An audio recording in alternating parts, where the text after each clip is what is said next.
visiting with us. He just flew in a couple days ago. And he will be sharing with us his work. One is a documentary on Cuban Chinese, and another will be his recent work done in Myanmar. So for those of you who got here early, we had a special presentation, a presentation. Pok Chi Lau was born in British Hong Kong in 1950. And since 1967, he has been a documentary photographer. He's traveled through 36 countries, and his work on migration focuses on the Chinese diaspora in the Americas, Cuba, Malaysia, and now in Myanmar. For the last decade, he has documented the diaspora also within China, where rural peasants and migrants from all over China have moved to seek factory work in made-in-China regions. Pok Chi Lau is a professor emeritus of photo media in the Department of Design at the University of Kansas. And besides his work as a documentary photographer, he's also had work as a poet and essayist, which has led him to collaborate with professionals in East Asian studies, journalism, ethnic studies, anthropology, and social science. So we have the pleasure of having him here today to share with you all, and we will begin with the Cuban Chinese documentary. So let's welcome Pok Chi Lau. It was one of these journeys when all these Chinese come on board, they stay on the bottom. When they eat, they come out to the deck, and they were eating from a trough. And they were sitting around the trough and get food from the trough to eat. Just like they were raising pigs at home. That's how the term came about, my ji doi. Have you heard of that? No. Wait, I just learned it 2 days ago. So it's very interesting. Oh, let's continue. Oh, wait a minute. This photograph needs some explanation. See, there's a date. Can you see the date? 1991. So Castro had been there since what? 59. No one had any money left. All the money was gone. Now this time was sending the last $364 back to Yinping. So when I met them, they were very poor. And I met them in 2009. I photographed them. So this is the last bit of money, and how did they survive, you know? People still have several jobs. So you think about this, you come to America, why in the hell you come to America? So last month when I was in a little town called Lasio in Myanmar, and this guy showed me, oh, this is my daughter on the street selling noodles. And I met her. This big store with little stools on the street, you just squat down and eat your noodle, that type. I asked myself, wow, you guys come all the way to Taiwan, third generation, and you're selling noodles on the street. Now, was that something to write home about? I guess not. No one in Taiwan would expect that. But the fact is here. But because the migration had stopped, and no one could speak Chinese, or the Chinese in China don't speak Spanish, they've lost that connection. I feel kind of sad because some of them literally cried. So I used the ancestry photograph and asked them to put that in front of their house to have their portraits taken. Before Cuba, this was a theater. Chinatown had a flourishing culture. It had 4 Chinese newspapers, bookstores, tailors, barbecue and noodle shops, banquets with cuisines, 200,000 Chinese was 4 Cantonese opera troops touring major cities in Cuba. Well, it had a nightlife like New York City. Let me introduce you to the remaining stars I found in Havana.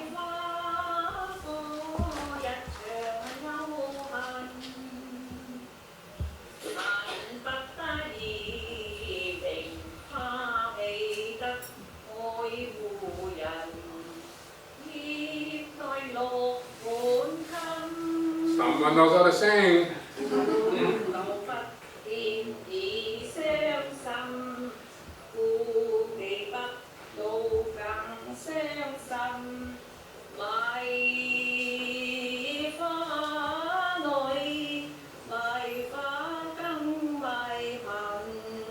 I don't even know that character. And I don't know that one either.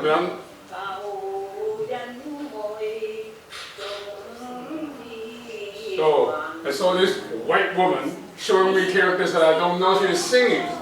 So how do I feel? And she knows how to do this, how to pick up this type, Chinese type, reverse, and put them back in the different places. I had no idea she was singing. She was using a toothbrush dipped in kerosene, cleaning off the grease on lead pipes. She got $10 for 100 hours a month.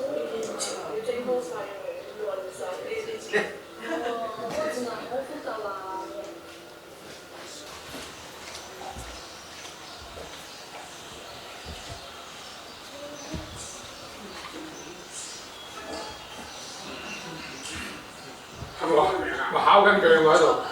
Ồ, sao à? Tan nhảy quá.但呢個麥你唔係姓江嘅，奇怪喎。何秋蘭係嘅做戲嘅名。你啊？做戲嘅名。係你做戲嘅名？你真嘅名？由秋蘭。佢係。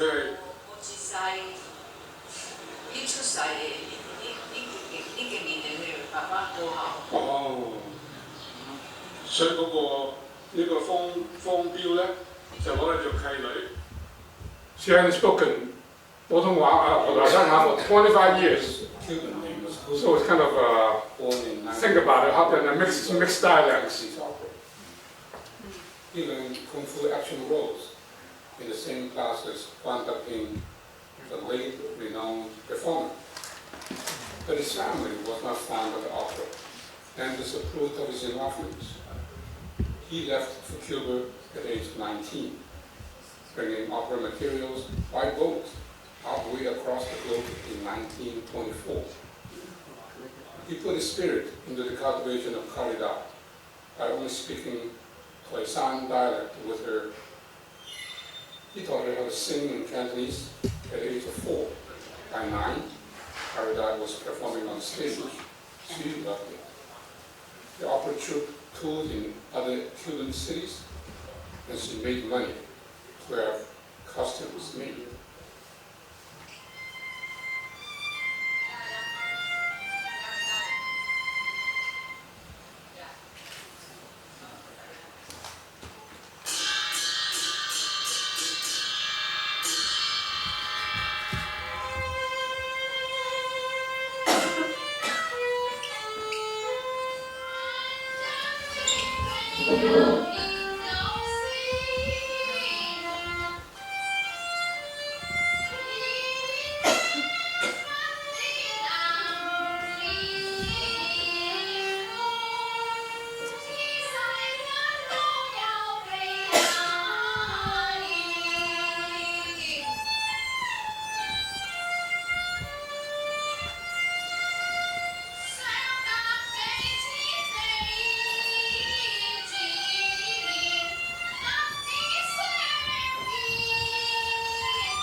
The name of the opera is Farewell of Qingguai. It is okay, you've seen enough? Ritual after many hours to a group of suitors behind us. The lucky man who gets it will be able to marry her. Coridad plays the precious princess of the Prime Minister, who disapproves of every man who tries. especially Ping Wei, as he is poor. The princess insists on marrying Ping Wei as he looks at him as it is heaven's arrangement. To her, it will not matter whether he is rich or poor. Meanwhile, the war is drumming afar, and Ping Wei is to serve his country. The princess is missing her man thousands of miles away.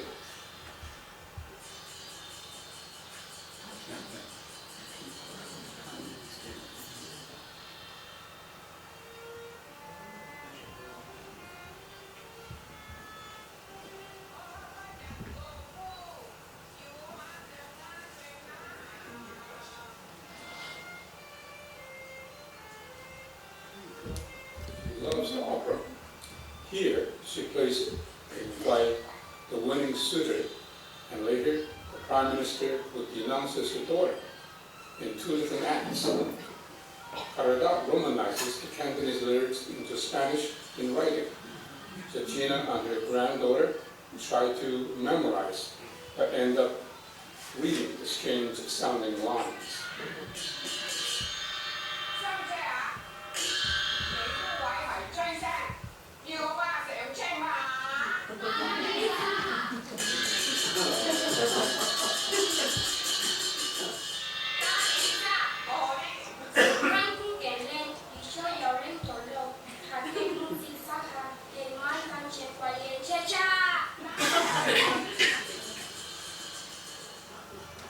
In the 1960s, Cuban government officials, by borrowing, took all the opera costumes away in one night and never returned them. With no performances, the opera troops disintegrated soon after. Coridad started working in the hotel industry. The retirement pension is $10 a month. $6 go to the refrigerator's payment. The time I met her, she couldn't afford the telephone. She was making extra $10 a month cleaning lead pipes for the last Chinese newspapers. She needed the money to help feed the family. Coridad and Georgina are now 79 years old. It is just amazing that they can still do what you just seen.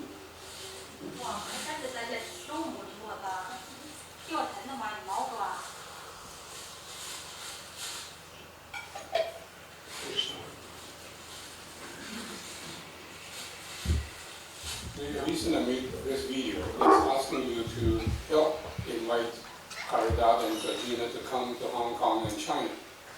Let them sing and perform a little bit for you.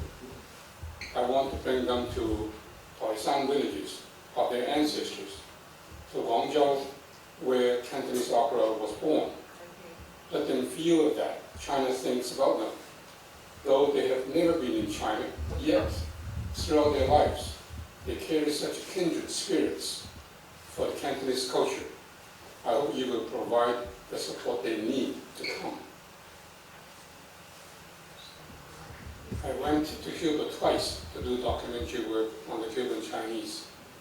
I especially want to show the faces of the multiracial Cuban Chinese and their fond memories of their loving relationship with their ancestors.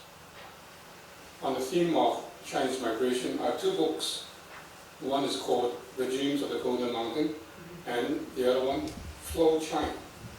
Both of them use photography and texts to describe why the Chinese leave home and how we manage to live in many parts of the world. They are my family stories, and the ones of my Chinese compatriots. I hope you will bring Coridad and Georgina to perform for the opening of the exhibition.